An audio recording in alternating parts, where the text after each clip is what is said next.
Thank you very much, Chris. Just got some information that the St. Louis Rams, who have been trying to deal Jerome Bettis, have a deal with the Pittsburgh Steelers.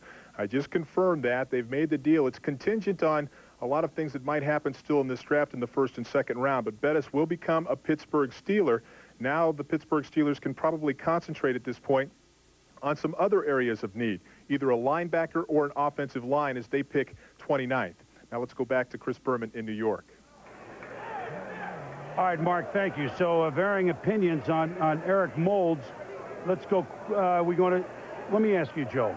Moulds, do you think it's a good mold for the Buffalo Bills? No, I think the term mold will be very important because that's what he's going to have happen when he goes to Buffalo. He's going to have to be molded.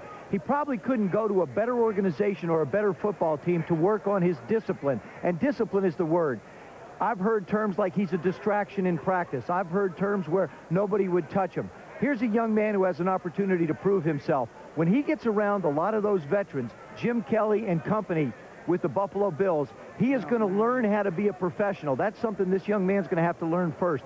Then his ability will be able to take over. But the most important thing with Eric Moulds right now is to mold him into a professional football player with the proper attitude. He was a kid who wouldn't show up for treatment, so there are some concerns about him. Well, you pointed out, though, a veteran team with a chance to go somewhere. Right. They won't put up for much of that in the huddle. Let's go to Craig James about Moulds. Your comments, Craig. Well, first of all, he's an outstanding athlete who I think is just a tad behind Keyshawn Johnson. And everybody keeps talking about him having baggage. How many college athletes going to professional sports now don't have baggage with them? He's a me guy. Well, Keyshawn Johnson's a me guy. He wants the football. Everybody has an ego leaving college. It's no more a humbling world. Everybody here that's been in the backstage with me, they all expect to go to the NFL next year and to be starters. It used to be, hey, I just look forward to getting to know the guys. I want to sing in training camp. I can't wait to be a part of the NFL. Now guys have egos the size of monsters, and they expect to do things. So baggage is just something that organizations and head coaches, they've got to get used to, guys. Yeah, a lot of Samsonites and American touristers, I guess, these days, Craig, is what you're trying to say around the league.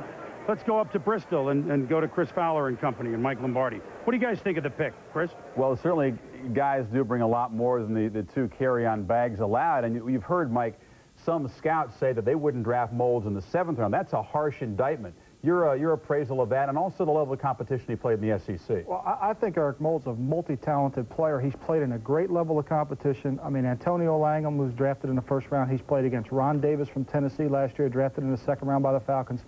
He's played against Ray Mickens, who will get drafted in this draft. He's played against Deron Jenkins. He's played against. So he's played against a lot of draftable players, and he's dominated. He's made a lot of plays. I think this is really a good pick in terms of getting a very talented player that fits the scheme that they want to run. On the other hand, you can get a good receiver from a small college. You don't necessarily have to play from great competition. 9 teams last year had their leading wide receiver come from a non-Division 1A program. Now, how do you see about Philadelphia right here at 25? Are they disappointed with how things have broken? Well, I think, you know, they've lost Bill Romanowski. They lost Kurt Kavea. They want to try to get a linebacker. They could use a receiver. I'm not sure there's a receiver on the board they would pick. So I think Philly's probably entertaining, moving back a little bit to get another player. I'm sure they have a clump of players they like in this area that they would pick. Any predictions on who they might take if they didn't make a trade down? That would be difficult. That would be difficult. I think the trade down is the best scenario for them. Okay, we'll see what happens inside of 9 minutes to go, and that 25th pick in the 1st round, the Philadelphia Eagles. We'll continue our live NFL draft coverage after this. People say I'm lucky, but I don't know why. There must be a lucky star for me up in the sky. People say I'm lucky, and I guess it's true. I'm lucky 'cause I've got you.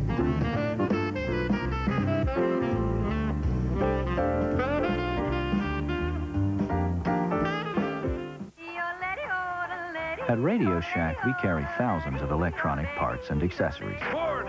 Accessories that make what you already own work better, sound better, play better. Help! Help! Just tell us what you need. Help! We've even got those hard-to-get items. Radio Shack. You've got questions, we've got answers.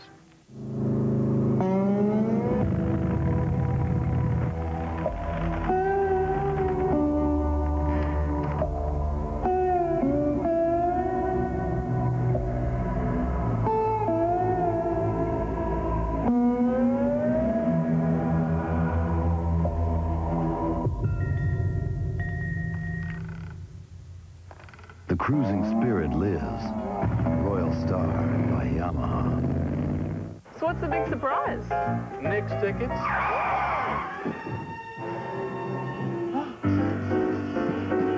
American Express? I got a little proposition. Whoa! Hey, you got my ticket! Think again, my friend. Oh, there!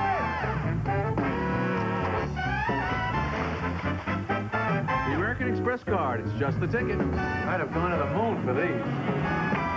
Tell me about it. We are back at the draft in New York as the Bills have gone with Eric Moulds. Philadelphia, Baltimore, Green Bay, Kansas City, Pittsburgh, Dallas. A half dozen picks left in round number 1. Philadelphia, tight end questions. Let's go out to St. Louis and ask Hank Goldberg what's working now, Hank. Well, I inquired about the status of Troy Drayton, who's been on the block for the last few days, I guess. And what they're saying now is at this stage, there's just not enough out there for them to give up Drayton. He's worth more than what they think they can get for him or what's left on the board. And when they didn't get the tight end they wanted earlier, that's not a direction they would want to go. That's as of now. But they are still talking to people about Drayton. And I did talk with them about the deal with Pittsburgh. And apparently that for Jerome Bettis, and that would be a late second round pick in exchange for him. And we should have an announcement on that fairly shortly. But Drayton right now is going to stay for a Ram. As a Ram for the time being, Chris. All right, Hank, another tight end who is up for grabs, no pun intended, and I don't think Philly's going to do this deal, but Johnny Mitchell for the Jets is certainly up for grabs, and he's a receiving type tight end that Philadelphia is running at the West Coast offense. You need a tight end who can catch. You absolutely do. And the nice thing about Jason Dunn as an example is a guy who has a lot of versatility and a lot of athletic ability. Look at these teams that feature the West Coast offense: Denver, San Francisco, Green Bay, Kansas City, and Philadelphia. Look at the receptions out of that tight end position. That's the percentage of the catches to the far right is the percentage of the catches that are made by their tight ends. You'll see that the tight end becomes a very important part of what they do on the offense. In a particular area, the red zone, that is someplace where Philadelphia would really like to be able to feature Jason Dunn.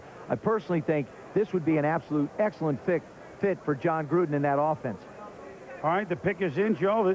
This is I had the last one. I had to work for that, you know. I know. This is your shot. Here are the Eagles. Pulled this one out of the hat. I'm not sure. Those Eagles. With the 25th pick overall in the first round, the Eagles select Jermaine Mayberry, tackle from Texas A&M Kingsville. Next on the clock, Baltimore. He is, and I think Green Bay, 2 slots below, by the way, had their eye on Mayberry.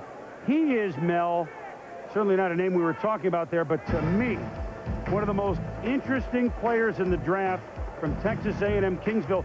321, but I know the Packers told me they thought he could even play guard at that size. I'll tell you, when you look at Mayberry, he was a late riser. We had heard his name a lot in the last day or so as a possible late first-rounder, Chris. And you watched him at Texas A&M Kingsville, the athletic ability for a big man, very quick on his feet, very athletic, and really move around, certainly slides very well in pass protection. Obviously, the level of competition is a factor. That's why he's still available in the end of the first round. But here's a guy who, like I say, when they really sized up the offensive tackles in terms of athletic ability for a 320-pounder, that's why he moved ahead of some of these other guys like a John Michaels at USC. You know what's interesting? When somebody is this big and this dominant as far as where he played, a lot of the scouts I talked to and a lot of the personnel people said they felt like he just got bored playing against some of the competition, so therefore they never really saw that intensity game after game, play after play. He was so big and so dominant, Boomer, didn't have to be. But again, you have to look at the offensive line of the Philadelphia Eagles. Guy McIntyre, not exactly very young. Raleigh McKenzie. You know, Antone Davis has been a disappointment to them. So certainly it's an area where they could use some help, and they got it. They said that watching the game films of Texas A&M Kingsville, that's way down in Texas, it's like watching the old grainy films, and it was kind of fun evaluating what kind of player that he really was. One bird dog told me he could be a pick from a small college like Larry Allen from Sonoma State has turned out for Dallas. If he's anywhere close to that, that's a great pick.